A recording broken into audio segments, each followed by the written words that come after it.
Hi everyone, I'm Airier. Today we're checking out Terrible Writing Advice, which is apparently an entire channel about terrible writing advice. Starting with Dystopia's Mary Sue, fantasy race, environmentalism. And I had never heard of this channel before. I know it was recommended to me, but I've never checked it out, which admittedly, it's probably because I avoid writing advice because I have very strong opinions about this. And they will usually come down to either I will absolutely love this or I'm going to sit there going like, why are you doing this? For example, in terms of things I've had to sit down there and say, why are you doing this? Live reactions to this thing. I gotta do that. That's my idea of things that involve bad writing advice. Anything in that book. So, yeah. If it doesn't involve anything good about that, I will love this. This is my bar. If this goes under it, I will be very upset. More importantly, you guys know there will eventually be a link below. Hit that up, and if I forgot, let me know so I can avoid it and maybe add that in because I haven't done that before. But more importantly, again, do that. Let's get started. Tired of finding excellent and thought-provoking writing advice on the internet? Are you frustrated by the lack of useless and inane storytelling tips on the World Wide Web? Where can one go for truly awful writing advice? I mean, that's literally what you just described, so yeah. Well, a lot of places. Hey! But also my channel. Welcome to Terrible Writing Advice, the YouTube channel that gives only the worst writing tips imaginable. Yes, I will be your sarcastic guide to a world full of pointless... Pictured clearly, an author who takes his art very seriously. I mean, it's better than I could do, so I can't say shit.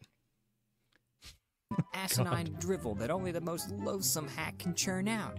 By following my completely unqualified... Author credentials, well-known and highly respected author, winner of many writing accolades, has literally self-published one novel. That's about it. Ha! Beats what I got. I still have it sitting on the back shelf. I haven't edited in almost a decade, and I'm not sure I will because the time to edit a novel that I wrote in grad school is literally not worth it. In an actual financial sense, just doing overtime would pay more than anything a book would because you need connections. Although, admittedly, having a YouTube channel to talk about would be enough for a publisher to consider actually providing a marketing budget, which shouldn't work out that way, and I honestly would feel sleazy taking. Also because it has nothing to do with what I usually cover on my YouTube channel, so it would be a terrible marketing advice in that way as well. But, you know, dumb shit happens. Tips, you too can produce stories that only the most brain-dead and... Forbidden dystopian love triangle. Is that a thing? I don't read a lot of dystopians, so I don't know if this is a joke or not. Although, considering the station, it probably is. Vapid reader will be able to enjoy. It's that easy. Just click on the totally not symbolic burning pencil to get started. Does it actually click? Oh, it probably removed it when they redid all the buttons. Yeah. Ugh. Does he have more in there?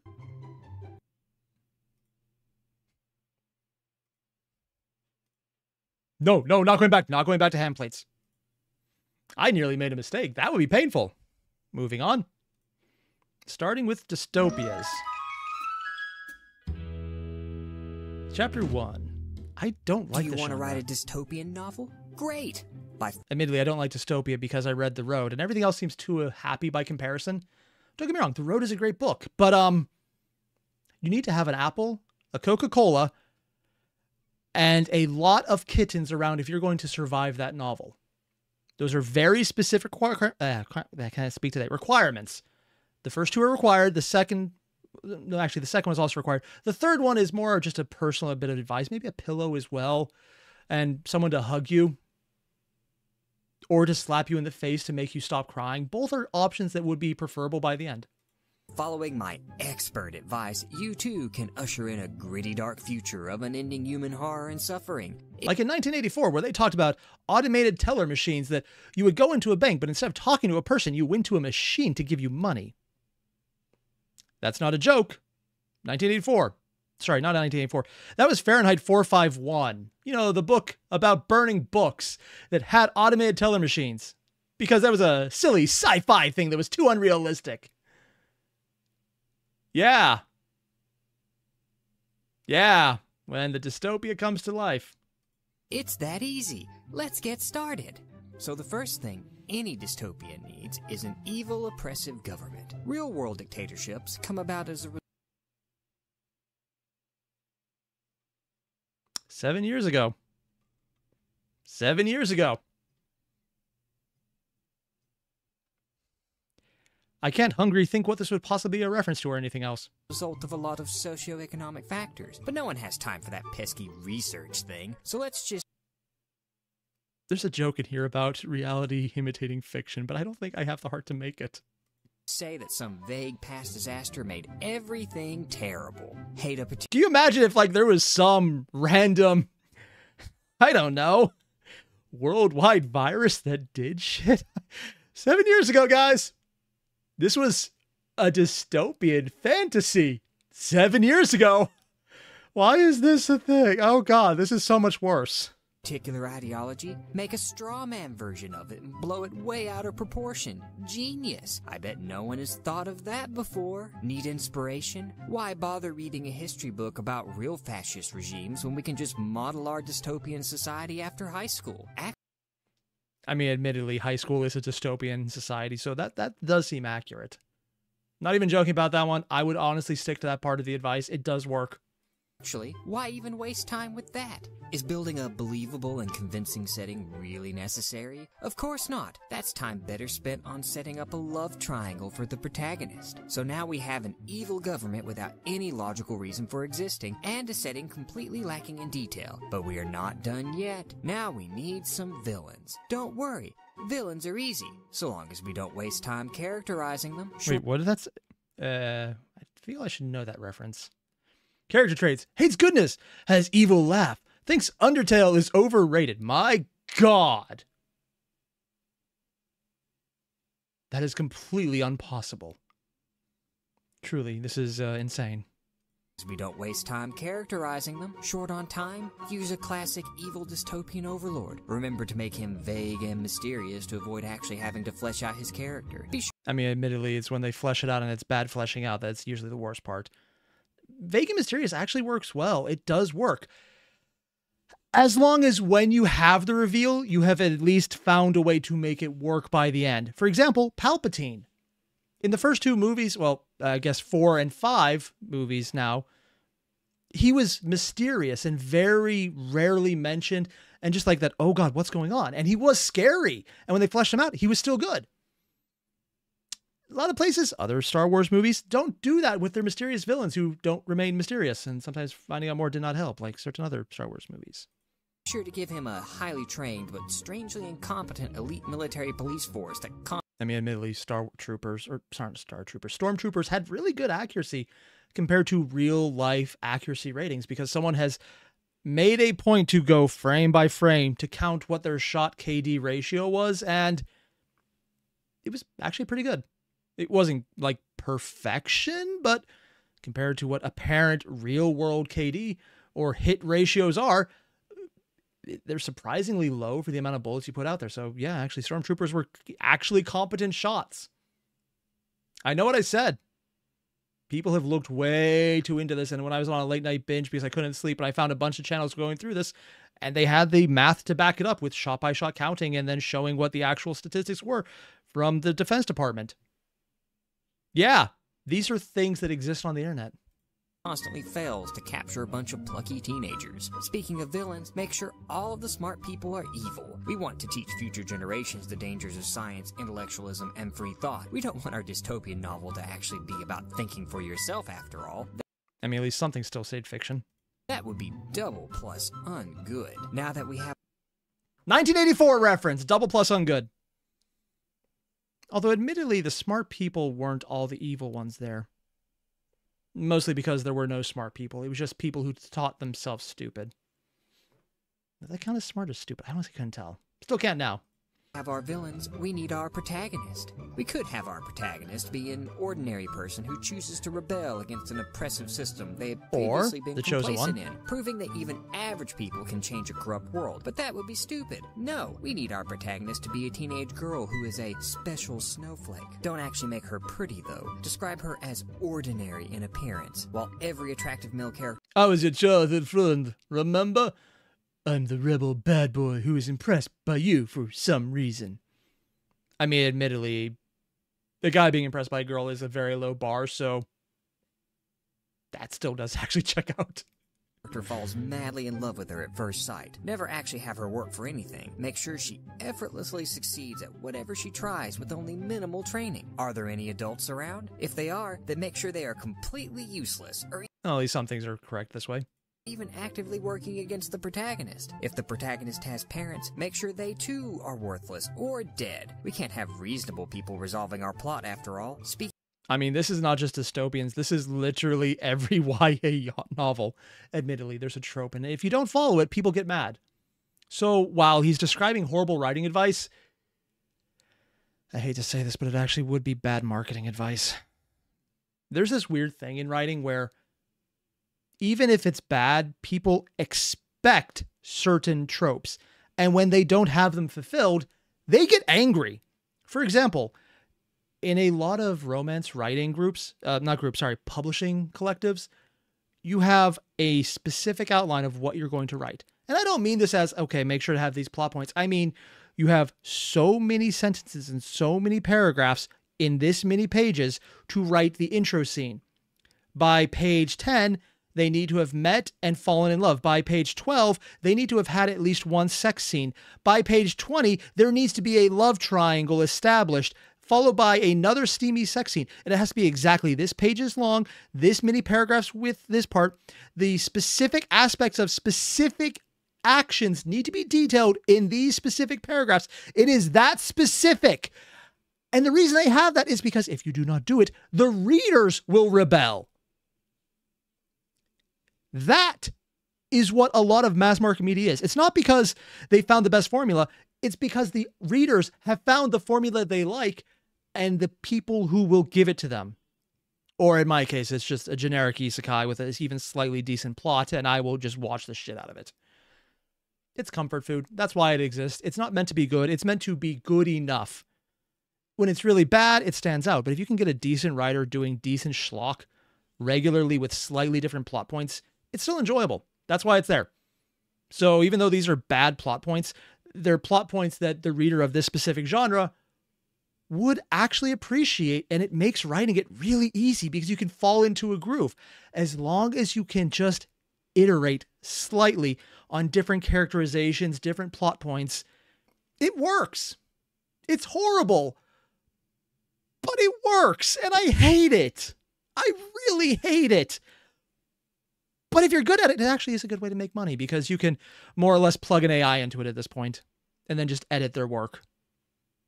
And if that hasn't already happened in specific genres, specifically romance is really dedicated about this because their authorship knows what their readers want, and their readers make sure the buyers and the publishers know what they want because they will rebel.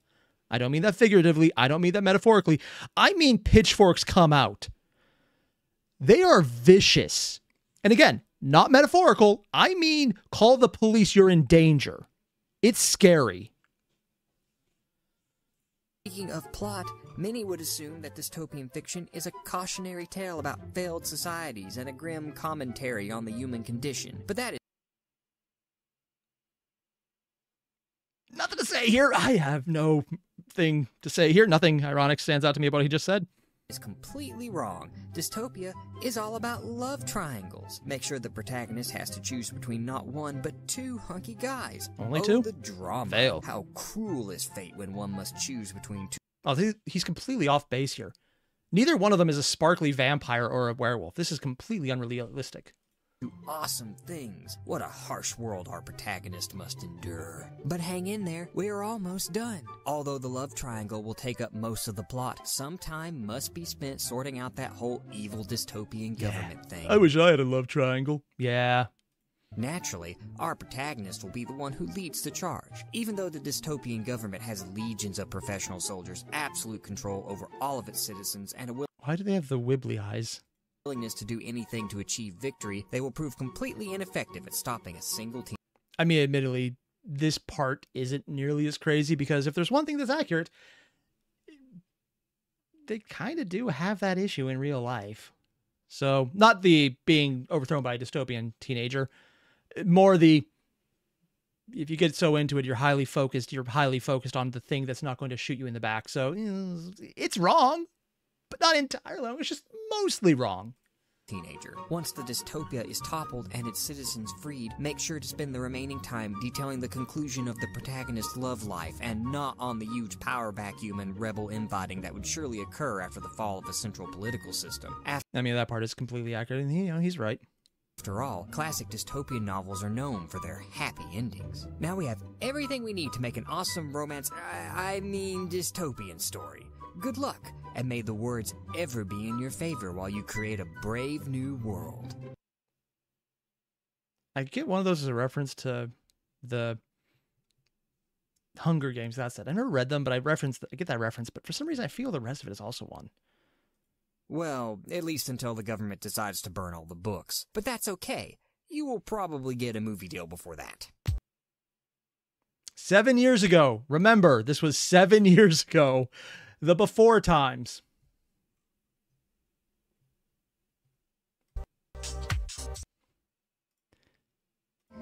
And moving on, we're now doing Mary Sue's, which hopefully are no longer disturbingly accurate in ways that are not fun to think about.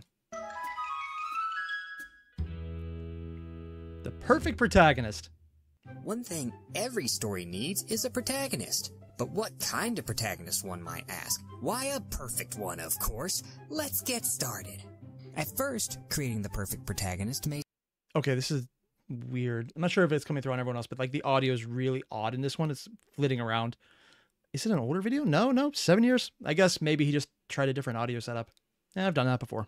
Seem like a daunting task, but don't worry. Let's just start with a name. We will call our protagonist... Mary, even. Mary Sue. See? We are already halfway done. Utterly lacking in self-awareness? Perfect. They say write what you know, and almost everyone knows themselves better than anyone else. So see, I'm not the only one who has this thing. I look in the mirror and I look massively buff. I know, it's quite nice. I don't see anything wrong with this. Nothing at all. just put yourself into the story. Some might worry that they will make for a poor protagonist. Fear not. That's just because we need to get rid of the one thing that makes audiences not identify with the... Spends time watching YouTube rather than writing. Can you imagine someone who literally in this very video said that they had decided not to edit a novel because they were watching YouTube instead? I'm not feeling called out. Nope. Nothing called out about this at all. Character. Flaws. Yes, just scrub all of your flaws away and make your protagonist an idealized version of yourself. Yep. Now that we removed all flaws, let's start adding strengths. He's even using the Mary Sue hair from the previous dystopian one. I mean, it makes sense. Make Mary Sue young, if not immortal, because she's a half-dragon, half-vampire, half-angel, half-elven princess. I'm also a Vulcan. Sorry, half Vulcan. Yeah. Honestly, at this point, you just need to have someone say, OC, please don't steal, or don't steal. You don't have to add the please at that point. That would just be weird. Always have everyone else describe her as beautiful, while she remains completely unaware of her own gorgeous looks. I mean, admittedly, what he's describing here works because you could do all of this as long as it's played for comedy. For example, Hammer Ferreira or My Life as a Villainess. Or Death Flags or whatever it's called. That entire show is based around the exact concept he's saying here. She's perfect. The fact that she's an absolute moron is more just played for comedy. But it's a constant trope where this can work. You can have working Mary Sue characters as long as you're not treating it seriously. If it's played for comedy, it's actually viable. As long as you're aware it's played for comedy. That last part sounds like it should be easy. It's really not. It's just, you can make anything work if you know what you're doing, and you can break convention if you know why it is a convention and why you're breaking it. Doing it randomly never works. It is always a bad option. Have her be so attractive that guys literally fight over her, but make sure Mary Sue is never actually smart enough to figure again, they're just talking about Baccarina right now. Out why. That would make her look vain, which is a flaw. Now, some of you might... Although, admittedly, having guys fight over a random girl is not really a character trope. That's more just standard. Yeah. Believe that flaws make characters believable and are a useful tool for humanizing our protagonist. That means if we must give Mary Sue flaws, then we should give her things like she cares too much or... I mean, Theoretically, you could make that a flaw, but it would not be a comedy. The character would not work outside of that. She's too kind and selfless. We can even have her die tragically at the end. I just realized exactly what kind of flaw that is. This is a interview flaw. It's like, what is your biggest flaw? I care too much about doing my job to the best of my ability for the betterment of my employer's prospects to make money. I know, it's so tragic. It's that kind of flaw. I hate this. I don't like thinking about this. Oh God, a Mary Sue is a character that should be hired. Writing a resume is really just writing a Mary Sue about yourself.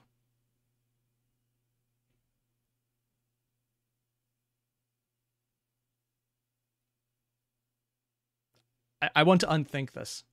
End of the story and say that she was simply too good for this sinful earth. It's okay. We can always resurrect her later. If we need to add some drama, we could always give her a tragic backstory that she constantly... Okay, as someone who just went there last week, I fully understand this one. This would be the beginning of my villain arc. Except I'm way too lazy to get into that far, but details aside. Angst about, but never actually affects her outside of getting her pity points with the other characters. Yep. But before that, we need to make sure that everyone knows Mary Sue is special. Have a prophecy in the story. Make sure it's all about her. I predict the story will suck. Yeah. Where's Mary Sue? I wish I had other hobbies besides worrying about Mary Sue. Oh, God. Is Mary Sue not in the scene? Have every other character there talk about her. Oh, God, it's literally the reverse Bachelor test. I know I'm mispronouncing the name because I can never seem to do it right. It's a test where female representation is judged by, can you have a scene in a movie where there's two women talking and it's not just about a guy? One of the movies that does that is Aliens. Sorry, Alien. Yeah, that's a good example. This is the reverse of that. It's, can you have a scene where it's not the Mary Sue being talked about? Or, you know, characters that have a life. That's basically the test there. It's just, can you write good characters who aren't just defaulting to, I don't know what to do, let's go to romance. I mean, romance isn't bad, but if it's not the point of the movie, it's not the point of the movie. Or book or whatever. It shouldn't be a hard test to beat. Shouldn't. Shouldn't. Yeah. Shifting focus to the villains, make sure they don't waste time actually running their evil empire or otherwise bringing their dark desires to fruition. Literally burn down around us. Instead, they should be worrying about what Mary Sue is doing or plotting to take her for themselves. Does Mary Sue have parents? Make sure they are either outrageously abusive. You better not even be thinking about being special, and what did I say about fulfilling ancient prophecies? Honestly, they should probably just give him a pitchfork at this point. Also, I realize they're talking about Dursleys at this point. That's literally the Dursleys, isn't it? Or perfect except for being tragically dead. Or Harry both. Potter. Have her real special parents killed in the backstory while Oh God, it is literally Harry Potter. She just needs a scar to get through it. she is stuck with abusive normal foster parents. If they are abusive, make sure they inflict terrible atrocities. I mean, that part's pretty accurate. Upon her, like forcing her to wear dresses or attending school to better her education. Need to make a clear distinction between good and evil characters? Mary Sue makes it easy. If a character disagrees with her, then they are most certainly a bad guy, while all those who agree with her are 100% virtuous without fail. This removes any character who could call out Mary Sue for her mistakes, which is always why I love it when people perfectly agree with me. Because I never make mistakes. Ignore all the other times in this video that have definitely not happened. Never makes, so it isn't needed. One thing to watch out for is to ensure that Mary Sue never fails. Have her effortlessly overcome every challenge. Make sure she bests all veteran characters and setting in spite of having only a fraction of the experience. Okay, I need to ask, why is there a random hobbit in the background? Am I the only one seeing that? It's probably just me. Are the villains ruthless and supremely powerful? Not compared to Mary Sue. They should crumble before her in the most anticlimactic way possible. Just like the story's narrative stakes. It's not like our readers actually want to see a close contest. If any... I mean, admittedly, if played for comedy, this could be done well and funny. Although, even My Second Life as a Villainess, or whatever the title was, I've been calling it Hammer Forever for so long, I actually forgot the name of it. If you play it for comedy, all of these can be fun to play around with. Further emphasizing that as long as you know why the trope is as it is, you can make something work, even if it's bad. The problem being, most of the people who default to these tropes don't know why they're bad. It's why it looks like amateur writing, because the person who uses it badly would be an amateur. you learn by doing the amateur things and then getting better and then pretending you never did it and deleting any possible blog post that ever had that kind of writing out there so that no one can ever see that, oh God, you actually did this. And you're really glad that it was lost and you have no longer any way to find those hyperlinks, because that would be very embarrassing. Yep, not projecting at all on this one. Also, Saddlebag, you're heading out for an eye appointment? Hope you do all right, and yeah. And you think I'll still be going when you get back? That is entirely possible, because I still have a few more videos I want to check out. Yoink. Any villain ever manages to actually hurt Mary Sue or Paper any cut. of her friends, My make God. sure she dishes out 100-fold more than she receives. Ensure No. I'm with her on this one. That is the appropriate response to a paper cut. I stand by this. that she makes the villain suffer far more than she did, and that she shows him no remorse. After all, we don't want Mary Sue to display unheroic traits like mercy. Or forgiveness. Yeah, I mean, can you imagine if we had a random Odysseus who would have to be ruthless and then it would be causing problems, or not ruthless and it would cause problems? That would be... I'm not stuck on that entire show right now. We're just thinking of Epic the Musical constantly at the moment because it's a good example of everything this is not. Because it's good writing? Yeah, no, I'm not... Why is this reminding me of Epic the Musical? I do not know why. It has nothing to do with this. It's not a Mary Sue. Oh, because it's bad writing issues, talking about the bad tropes, and then since it's good, it's the exact opposite. So it's making the connection in my head for some reason because opposites attract. That's the only thing I can think of. Is Mary Sue starting to look a lot like the villain she is fighting? We could use their similarities to show Mary Sue's flaws while highlighting the positive traits of the villain to showcase the story's deep themes about the razor-edge difference between heroes and villains, adding a layer of depth to both the story's symbolism and characterization. Or go full on, make them the villain and don't show the depth, just show someone going insane, because then it becomes a tragedy. And would make the earlier Mary Sue aspect actually kind of interesting. If it's well written. It probably wouldn't be because you had a Mary Sue, but still. But that's dumb. We don't want the audience to actually think about depressing stuff like that. Thankfully, this is easy to fix. Simply make the villain even more despicable for extra contrast. Actually, this part right here, the make him more despicable, is not even just a trope. It's an actual strategy that a lot of good writing uses as well. Although I will fully say, on my personal bias, it's never used well. Because when you have to show the villain is getting too likable, you've either failed because you've put your your characters in a place where they're agreeing with the villain too much and you're not willing to make them a good guy or have them switch sides. You're just trying to up the ante. The problem with this being showing the villain is a villain by having them do horrible things is a way to do it. For example, the intro to Darth Vader was slaughtering the rebels who had no chance and him walking in and being intimidating. That was scary. It's a good way to show I am the monster because it is big, it's scary and effective, and people are dying. While the faceless stormtroopers, literally, are coming in and it doesn't look like it's going to be a problem at all. That is a good way to show evil and having them do bad things, but that's right at the beginning, as opposed to later on when you realize you fucked up and you made them too likable. It's not a bad technique, just bad timing is what he's describing right here. That should stop or the required audience timing because it's bad. Now we have the perfect protagonist for our story. Good luck, and may your story be too good for this sinful earth. Yeah. Wait. I don't think this will work. My self-insert should be a guy. There, I'll call him Marty Stew. Oh, God. And next up we have fantasy races.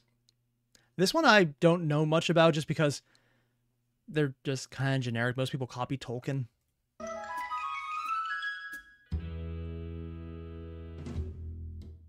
Want to make a fantasy world? Great! The magic and mystery are at your command while shaping a fantastic world full of exotic wonders. Yet who will...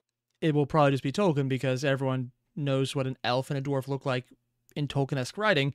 And if you describe anything else, you have to do a lot more work to establish it. I'm assuming that's where this is going to go. Live in this marvelous fantasy world. Why, we need to make some fantasy races. Yep. But there's so many wonderful fantasy races and numerous stories across many different mediums. How do we stand out from the crowd? By ripping them all. off J.R.R. Tolkien, Called of it! course. Now, some of you may think that the genre of fantasy is an excuse to free one's imagination to create truly alien and bizarre races. But Actually, that's more science fiction. Because when you have fantasy, there's a certain expectation of certain requirements. And when people derivate too much from them, you get questions like, what are you doing? Why are you trying so hard? What is going on?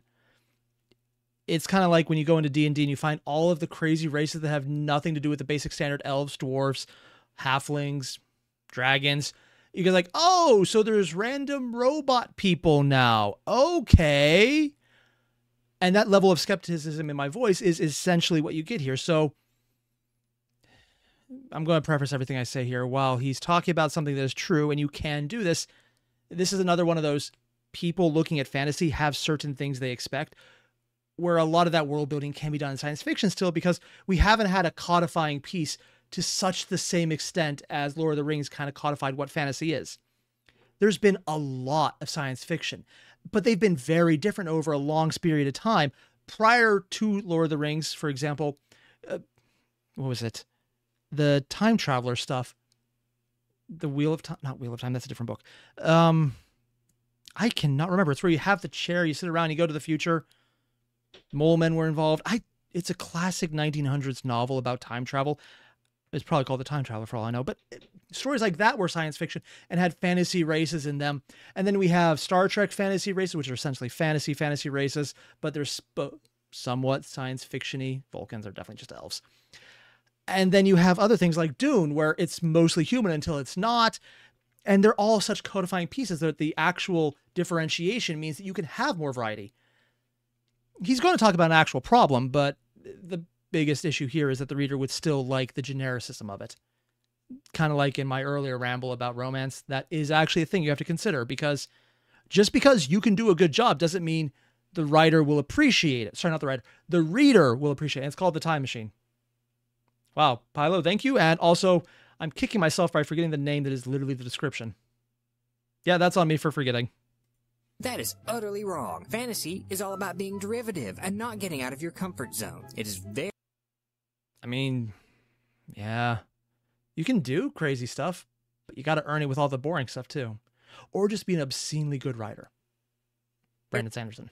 Very important that the genre of fantasy remain sternly under the shadow of Tolkien and make no attempts to push the boundaries in any way. We do this by copying Tolkien's fantasy races while making sure to completely miss the point of Tolkien's themes. Yep. And, of course, never... I mean, to be fair, Tolkien's themes were, I wanted to write a long adventure story.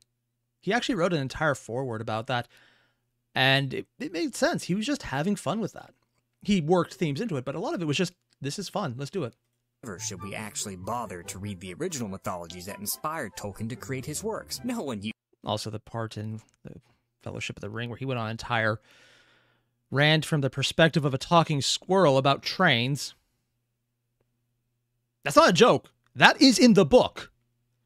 Multiple revisions of it. It shouldn't be, but it is. uses primary sources who wants to be taken seriously. Stolen just from the copy Marvel and Universe. paste. Let's get started. The first race we want to add into our fantasy world is elves. Tolkien's elves had a sordid and violent past. However, we have only watched the movie. Fëanor is a really nice guy. I mean, yeah, and also the orcs were derived from elves as well, so... So let's make our elves just like that. Ethereal, beautiful, and impossibly smug. No, I mean, the last part's accurate. In fact, we can apply many of the lessons of making a perfect protagonist to the elves. Make sure they are flawless in every way. I'm sure their ageless wisdom will come across as endearing rather than condescending. Be sure that... I mean, to be fair, if you took out the guy with the meat, this guy is vegan.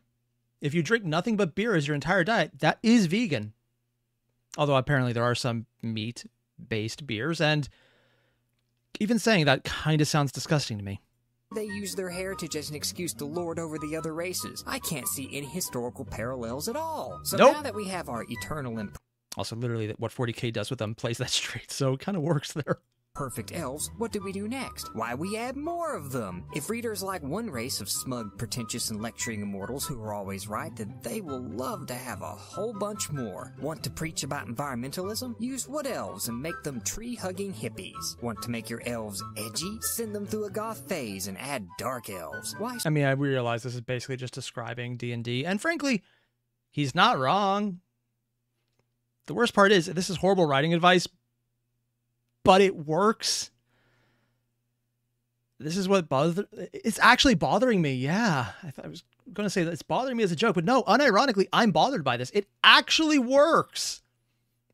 Not well, but it's the genericism people kind of like, because that is a thing. People like what they know, and they know this. It's comfortable. Doing original shit is hard and easily fucked up, and if you fuck it up, you lose credit.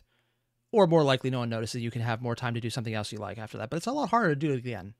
Stop there. Keep adding new elven races until there isn't any room. Or Getting sick of elves. Kitchen sink elves. Because you threw everything but the kitchen sink. Oh, God. until we run out of ideas. Oh, God. The overweight elf anime and manga is literally the kitchen sink elf. Oh, God. No. Oh. Oh, no. 7 years ago. 7 years ago, we unironically have kitchen elves. This isn't even a joke anymore.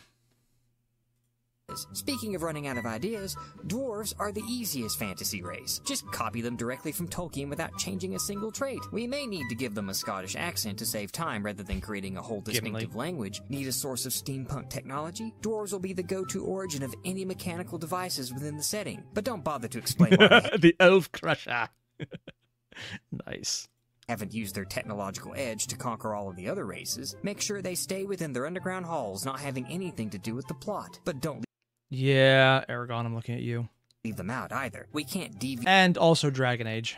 from the theme of ripping off Tolkien. Next, we will add in orcs. Remember to make the orcs' nature fundamentally evil. Some may find the moral and philosophical implications of a race that is inherently evil to be And again, considering Tolkien literally made the orcs from elves, so... yeah, that doesn't get brought up much. rather problematic, as it brings up deep questions about the nature of evil, as well as call into question the influence of society and culture upon its members. This presents troubling conundrums, like, would an orc be evil if he was raised in an environment that taught kindness and mercy while renouncing violence? If evil only destroys, then how can it create a race at all? If the orcs were once elves twisted into darkness, then could it be possible that... See? Yes! Also, the entire thing about Tolkien was redemption was always a possibility. It was always about choice. Just most people who are evil chose to continue doing the evil. So, yeah, details. to find redemption under the right circumstances? How would a society that is utterly evil and dedicated to destruction even function? Tolkien himself I mean, it didn't function, and, yeah. struggled with these very questions, which is why we are going to completely ignore them. Now let's look at halflings. Ditch Not calling them hobbits. Dear Tolkien Estate, please don't sue me for using the word hobbit. I have no money. Halflings, wait, what? Also, that's not a joke. They are not as litigious as Disney. And that's where I'm going to leave that comparison at. If you don't understand why, Disney has, and I'm not joking about this, sued a preschool teacher to remove a mural they drew involving Disney characters from a wall in a preschool, and then enforced that judgment. This is something that exists and is reported on, and you could still find those articles about, because I think it happened in the 90s, which admittedly is 20 years ago. 30 years ago. Or it was in the 2000s, or they've done it multiple times. It is a thing that exists. So yeah. Throwing that out there. them. You heard me. Remember what I said earlier about ripping off Tolkien? Well, here is where we ignore that rule and completely remove halflings. Halflings are boring, and they will have no place in our fantasy plot, since our conflict with the Dark Lord will be resolved in a one-on-one duel with a teenager who is secretly the heir to the human kingdom. We can't... I mean, that was in Tolkien as well. Except he wasn't the one fighting. You know, slightly ripping it off. It's more iterating on it badly. have meek, ordinary folk actually rise to the occasion and selflessly risk... No, I mean, and also Samwise, who was in no way, shape, or form ordinary, because he's literally the biggest badass in the entire show. Movie, book, take your pick. I know what I said, and I stand by it. Freaking Samwise, man. their happy lives to save the world. After all, average people can't accomplish anything, and the fantasy genre certainly wouldn't waste time pandering to those people. Wage Slave Inc., we own your soul. See, this is unfair. That wouldn't just be the fantasy genre that would do that. That would be anything at all. Yeah. Now would it? Why would they need an escapist fantasy? Now we have all the fantasy races we need to populate our very original and creative fantasy world. Some might worry that we stray into unfortunate implications by creating races who have specific abilities, especially when we say that some races, like say blonde-haired blue-eye elves, are better than others. But don't worry, no one calls anyone else a racist on the internet. 7 years ago. 7 years ago. And the worst part is, this is horrible writing advice that actually would work. It's the worst part about it because it is bad. He's describing bad writing. It is not good. It is lazy and stupid and ignores all of the context and would probably sell. Because it would be giving people what they want, what they expect, which is a slight variation of it. It's why there is so much derivative media where one thing gets popular and then there's a dozen other books that are just different enough to be legally distinct. It makes money. It sells. Yeah. It sucks, but it does actually work that way.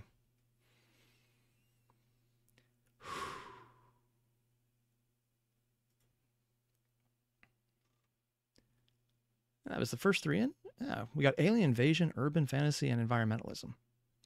I think you can check out a few more. This is going to be fun. Next up, environmentalism. If there's not a Lorax reference in here, I will eat my non-existent hat, which will be easy because I don't really have one.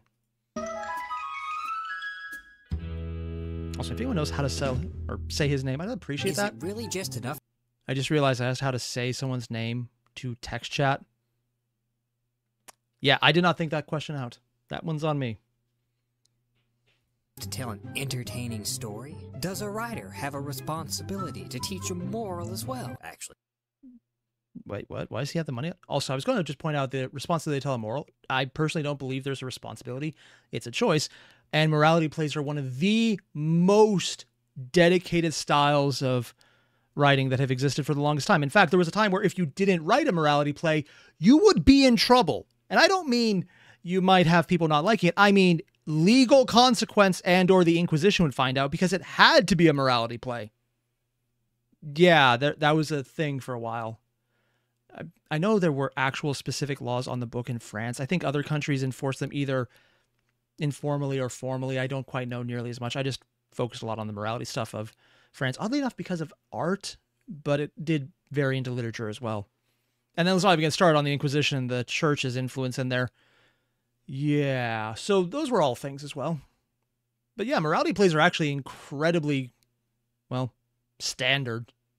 It's mostly to make money, but it can't hurt to educate the audience too. And by educate, I mean preach to. But what cause should an author take up? There's a lot of them, and a lot of authors don't do it well. Personal opinion, most morality plays I think are boring. Having it, fine. Yeah. I don't like morality plays. It's one of the reasons I kind of like Star Trek Next Generation more than Star Trek Original Flavor, because even though Kirk's fun, it was a blatant morality play. Granted, it was not nearly as bad as the ones I'm thinking about that I didn't like. For example, Waiting for Godot. Yeah. Well, I mean, that was more of a philosophical play, but it's in the territory of morality of the author, which was more philosophy. So it's a gray area where it's not quite a definition direct morality play, but if you make it a broad enough understanding, it kind of fits if you squint, then look at a different direction. Many problems that plague our rapidly changing modern world. Well, at least the part of the world that has enough money to buy your book. Yeah. Yeah.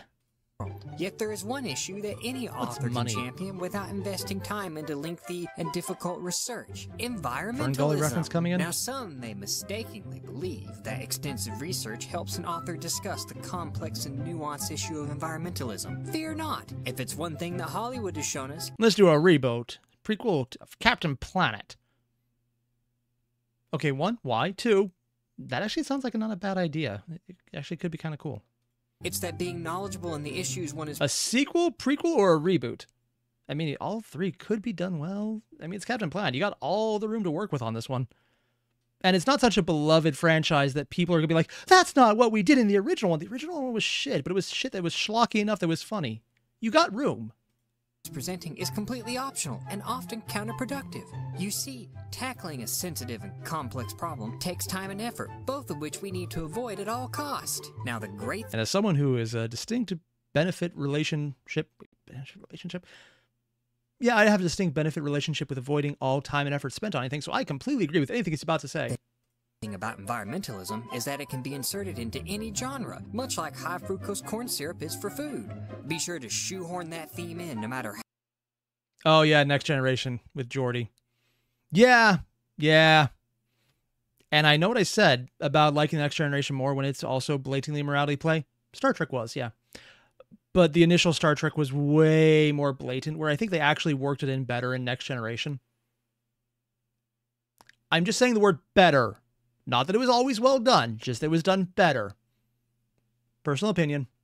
Although, again, Kirk's just kind of awesome. And Spock. And Scotty. Just the characters in general. How much it doesn't fit.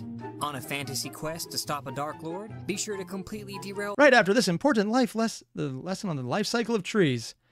Yeah. Although there was technically in fantasy, well, Lord of the Rings, because we have a Sauron XP here, they did have an environmental aspect here. Mostly just that bad guys had no environment, so you can make that assumption. I think that would be wrong, but it has been made. It's a stupid argument. But it has been made. And I hate that. Yeah. The plot so the resident wood elves can teach the protagonist how to be at one with nature. Exploring the stars, make sure the crew visits a planet of aliens directly ripped off from Native Americans, and that we are the tribe Mary Sue. And of course it's obviously Star Trek with Avatar. Yeah. They learn a valuable lesson on ecology. Be careful though, not of shamelessly appropriate. See you in court. Lawsuit. Cultural appropriation and slander. Also, because I think if Avatar was Disney, then that actually probably is a legitimate thing that would happen. Creating Native American culture, but of slowing the story down by exploring the complex. How dare the author establish a believable setting? Yeah, again, it's hard. Mostly because that would involve actual writing chops, and giving people what they want is easier. Alien ecosystem of the planet. A realistic portrayal of an ecosystem would only bore the audience, or it works. I mean, for example, in science fiction, a lot of the times the reason you have planets that have a single government with a single ecology, with a single population type, is because it's just a lot of work for a lot of places you're never going to see, and then you have all that extra writing down to establish the world, and it's all wasted. Yeah, that's why it's usually one world, one planet, one city. Because you're never going to deal with the rest, and any other time spent on it is wasted. You don't make money on things that don't get published. Now, I mean, if you had a Bible, specifically a word or narrative Bible, which is actually something a lot of writing has for long-running series to show all the other things that have been written down, so you can pull from for later events and later books and later storylines that you wanted to throw out and see how they already connect, that's good, but getting to the point where that is useful is really hard, because a lot of people who get into their head and get those things down have spent all their time getting into their head and getting those things down without writing the story. So you run into the issue of, by the time you need a story Bible, it's too late. It actually does work better to create one for long-running stories. Oddly enough, like Star Trek, like Warhammer 40k, like Star Wars, like Tolkien, hell, for anything, you could say his story Bible was the Silmarillion, and there's a reason you reference that rather than read it directly.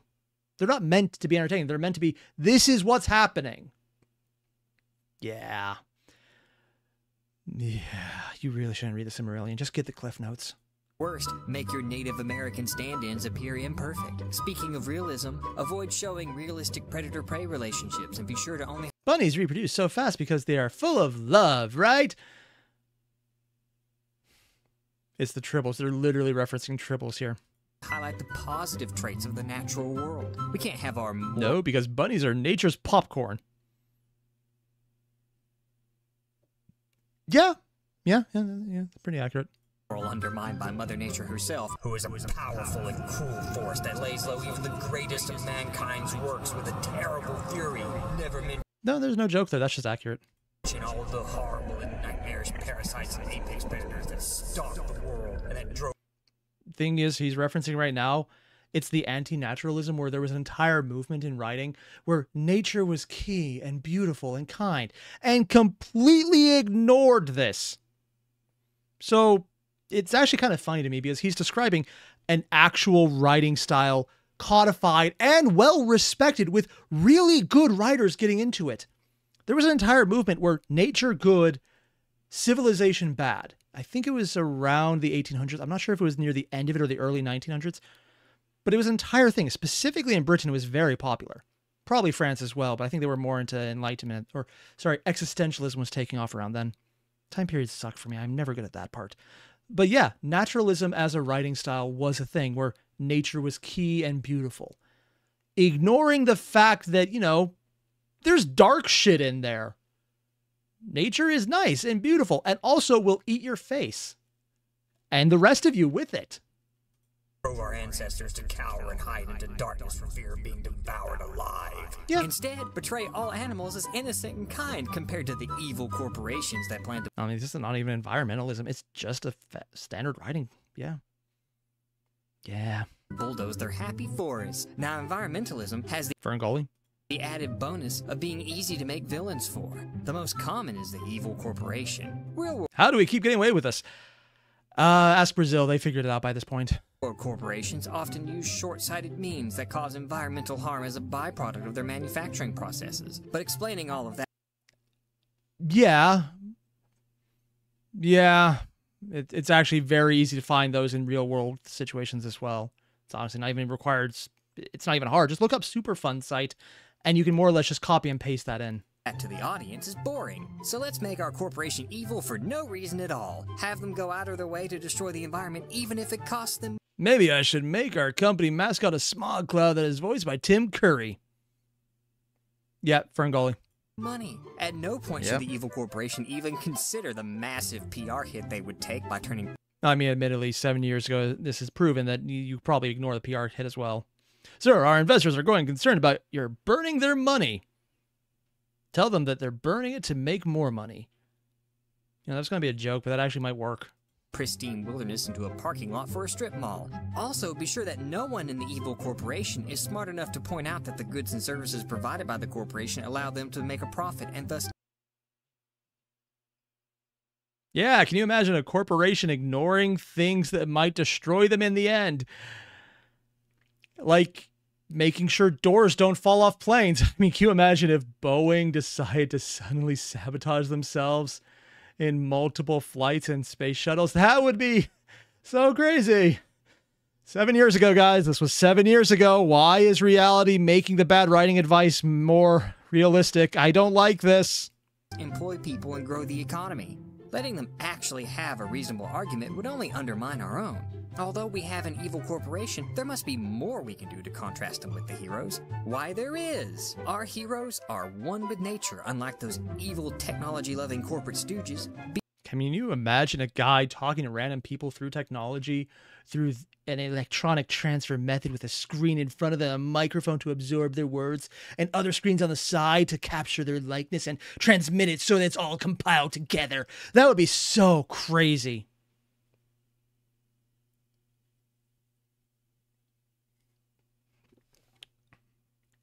Good thing that definitely didn't happen. Be sure to give the villains all kinds of advanced technology, from carrier-sized bulldozers to arsenals of advanced weapons and even suits of power armor. Not so subtly suggest that technology is fundamentally evil and bad, unlike our nature-loving heroes. Just be sure to never address the fact that technology empowers individuals and that finding the perfect balance between nature and civilization will ultimately require a technological solution. Or the other one, that technology is bad because it empowers individuals who are also bad. And then the eco-friendly stuff would also be bad. Also, this is just a completely standard application of a bunny right here. There is literally nothing different than a normal bunny. This is normal. I don't see anything to joke about this. If a bunny could use opposable thumbs, they would all have guns like this. It's the only reason we're still alive. You think that's wrong? Look at the documentary Monty Python, The Holy Grail. Shit's fact, man. For the person out there who thinks I'm being serious, thanks, Dad. Why we can even have our heroes steal the villain's technology and use it against them without acknowledging the obvious irony. With the villains defeated and harmony and nature restored, we can safely end the story. There is no need to address that the villainous corporations still exist, and even if they were wiped out, it doesn't remove the hyper-consumer economy that enabled their greed in the first place. Also, funny how that works out, yeah. that the ignorant consumer is somewhat responsible for tacitly... The clerk told me my baby seals made my new fur coat. I hope they pay the baby seals well. I mean, if they could shave them and not kill them, that actually would work out, but yeah, no. Supporting the evil corporations by buying their product. Also don't address that a consumerist capitalist system requires resources to grow the infrastructure that maintains our very civilization. You know, the one that created the internet that you're watching this video on? However, the biggest pitfall to avoid is actually offering any viable solutions to the problem of environmental destruction. If one must give some kind of alternative, just tell the audience to recycle more something. After all, yeah, oh, is he going to point out how recycling has absolutely failed in most of at least America? Because it's just landfill fodder with extra steps involved, and it's a giant scam because it just gets shipped over to China where they just put it in a landfill. And then people reap rewards based on that. Or how that's actually just come out recently and no one knows about it because it's all been a complete scam all along. I'm sure that won't come up. All, preaching about environmentalism is not actually about saving the environment, it's all about making the audience feel good about themselves. Well, and also stroking the author's massive ego. I mean, the last part is actually a good, significant proportion of most writing. You don't sit there and stare at a page and think, oh, is this good enough to read? Unless you're, you know, someone who has a functioning sense of self-dignity. At that point, you probably should choose something else rather than be an ego maniac. I mean, a writer, because there's lines you don't want to cross with that level of insanity. Frankly, it actually does get easier to write if you're an egomaniac. Like his ego, right here. It works. It's one of those weird things where, unironically, it's a joke, but at the same time, if an egomaniac is also a good writer on top of it, it helps with marketing. Sometimes it actually does. Sometimes it doesn't, but it actually has been correlated that it makes a person a character, and when the character is also the writer, people will then buy the book, and I'm going to stop talking about this. It's depressing me. I actually really like terrible writing advice to look on here, but could he maybe make advice that was supposed to be sarcastic and not lining up with reality? Because that's I don't like it. I don't like it. It shouldn't, but it is, and I this is wrong. I was expecting bad writing advice. I maybe rage or disagree with him. I wasn't expecting yeah. This isn't familiar at all. And if I need to explain that, oh, you sweet summer child, I am so jealous of you. It's funny, but also accurate. It's adorifying and terramiliating. I'm sure there's words in there that make sense at this point. I don't want to use them because then I might be able to think them, and that would be worse. That said, all somewhat joking aside, I like this guy's stuff. I'm going to check out more, but right now I've had enough of this. It's enough to distract me from anything I was watching prior into the live stream where I was recording this that may or may not involve the words hand plates. But joking aside, because that's definitely a joke, you guys know there's a link below to the original video. Hit it up, and if I haven't added it, make sure I get reminded about that because I need to. See you guys in the next one.